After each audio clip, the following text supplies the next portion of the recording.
Hi guys, welcome back to bio cut to cut series, जहां हम सिर्फ focus करते हैं इंपॉर्टेंट टॉपिक्स पे to make your biology revision super easy and super smart.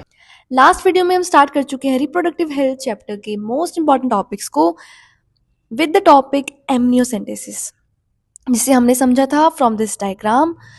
इसके साथ हम स्टार्ट कर चुके हैं कॉन्ट्रासेप्टिव मेथड्स को, जहां पे हमने देखा था इसको हमने कैटेगराइज किया है कितने टाइप्स में, दो टाइप्स में, टेम्पररी और परमानेंट मेथड्स।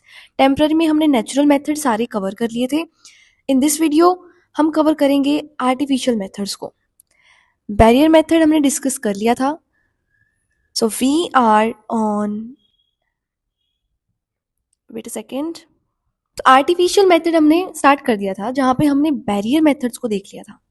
बैरियर मेथड में हमने देखा था कि दो कैटेगरी है, एक तो फिजिकल मीन्स, और फिजिकल मीन्स के साथ जो केमिकल मीन्स यूज होते हैं टू इंक्रीज एफिशिएंसी ऑफ कॉन्ट्रासेप्शंस। इसके अंदर आते हैं spermicidal, jellies, creams, foams, tablets etcetera. Now let's start with oral contraceptive pills. इसके दो टाइप्स होते हैं, या तो स्टीरॉयडल ओसीपीज होती हैं या फिर नॉन स्टीरॉयडल सहेली। स्टीरॉयडल ओसीपी में क्या रहता है, इनमें जो टैबलेट्स होती हैं वो या तो कॉम्बिनेशन हो सकती है ईस्ट्रोजन और प्रोजेस्ट्रोजन का, या फिर उसमें सिर्फ प्रोजेस्ट्रोन होगा, जिसे बोलते हैं मिनी पिल्स।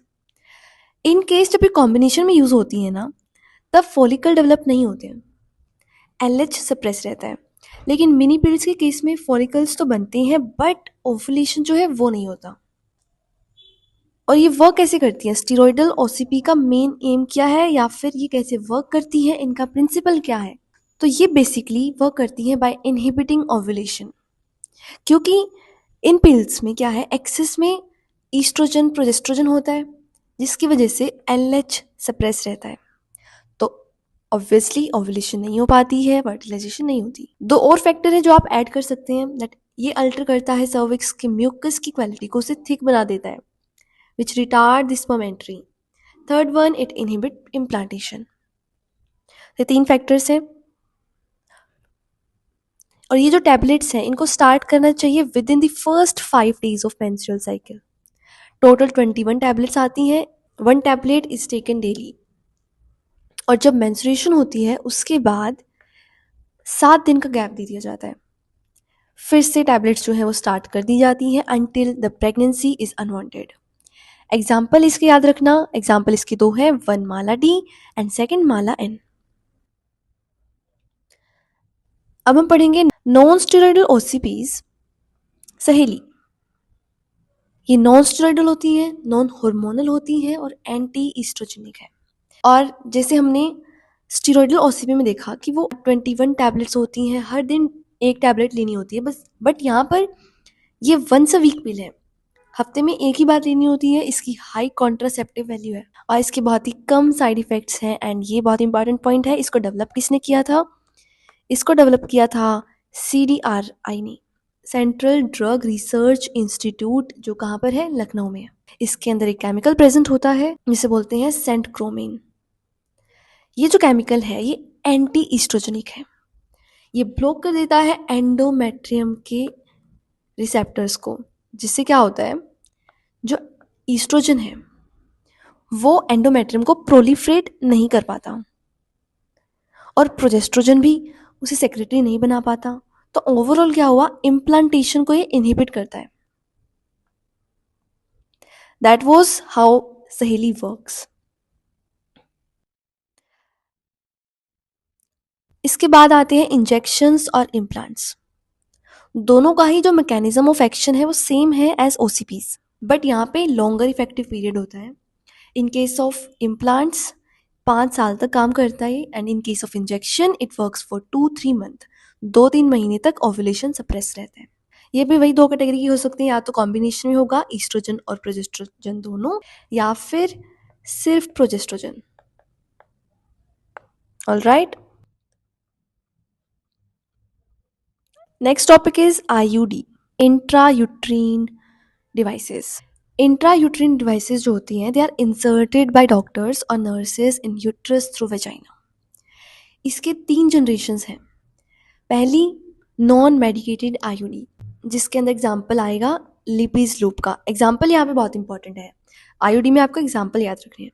इसका फंक्शन क्या है, क्या रोल प्ले करती है? Phagocytosis of sperms in uterus. Uterus में जो स्पर्म होती हैं उनको किल करती है। फिर आता है copper releasing IOD.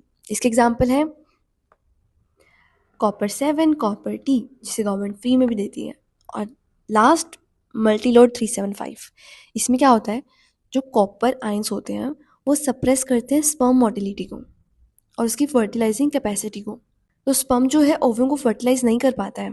Alright, sperm जो है वो ओवम को फर्टिलाइज नहीं कर पाता। Third one, hormone releasing IUD. Example है लेवोनोरजेस्ट्रल 20, प्रोजेस्टासर्ट। ये मेनली प्रोजेस्ट्रोजन की बनी होती हैं। इनका रोल क्या है, कैसे वर्क करती हैं? It makes cervix hostile for sperms और यूट्रस को ये अनफेवरेबल बनाता है, इम्प्लांटेशन के लिए अनसूटेबल बनाता है। जो हार्मोन रिलीजिंग आईयूडी है इनका मेन रोल यही है, सर्विक्स के म्यूकस को थिक बना देती है, स्पर्म की एंट्री नहीं हो पाती है, इम्प्लांटेशन प्रिवेंट रहती है। तो आपको ये सारे पॉइंट्स पता होने चाहिए कि कौन सी आईयूडी कैसे वर्क कर रही है। एटलीस्ट आपको 1 पॉइंट पता होना चाहिए, तो उन्हें ध्यान से देखना। और ये क्वेश्चन आ सकता है आपके एग्जाम में कि आइडियल मेथड कौन सा है for those who wants to delay pregnancy and space children, तो वो मेथड है आईयूडी। इसके अलावा इमरजेंसी कॉन्ट्रासेप्शंस भी होती हैं in case of contraceptive failures के केस में, कैजुअल अनप्रोटेक्टेड कॉइटस के केस में, रेप केसेस में इमरजेंसी कॉन्ट्रासेप्शंस जो हैं वो ली जाती हैं। इसके एग्जांपल देखेंगे। First one, progesterone LNG-20 high dose, इसे हम बोलते हैं अनवांटेड 72 या फिर आई पिल, मॉर्निंग आफ्टर पिल भी इसे कहा जाता है। All they should be taken within 72 hours of coitus. इसके अलावा इफेक्टिव नहीं रहती है। इसमें हाई डोज प्रोजेस्ट्रोजन होता है जिससे LH सप्रेस हो जाता है, ओव्यूलेशन नहीं हो पाती है, फर्टिलाइजेशन नहीं होती है। इन केस अगर ओव्यूलेशन हो चुका हो तो ये काम नहीं करती है।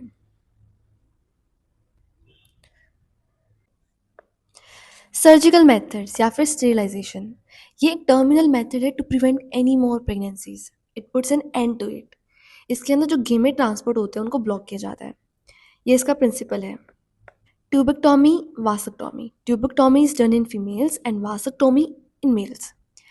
ट्यूबेक्टोमी में क्या रहता है, fallopian tube is tied and cut from both sides. यहाँ पे सेकेंडरी oocyte तो बनता है लेकिन जो उसका ट्रांसपोर्ट होता है वो ब्लॉक हो जाता है। इन केस ऑफ वासक्टोमी, जो वासा डिफरेंस होती है, vas deferens is tied and cut from both sides through small incision in scrotum. इससे क्या होता है, जो स्पर्मेटोजेनेसिस है वो तो होएगी, स्पर्म एपिडिडाइमस में भी पहुंचेंगे, लेकिन जो स्पर्म जो है वो सीमन में प्रेजेंट नहीं होंगे। ये सर्जिकल मेथड बहुत ज़्यादा इफेक्टिव है, लेकिन एक पॉइंट है, इसका ड्रॉबैक क्या है, यहाँ पे रिवर्सिबिलिटी पॉसिबल नहीं है। इसके अलावा कॉन्ट्रासेप्टिव के कुछ इल इफेक्ट्स भी हैं, जैसे कि nausea, abdominal pain, breakthrough bleeding, irregular menstrual bleeding, breast cancer. That's it for the video. मिलते हैं नेक्स्ट वीडियो में नेक्स्ट इंपॉर्टेंट टॉपिक MTP और STI के साथ। So stay tuned and don't forget to subscribe the channel. Okay, bye.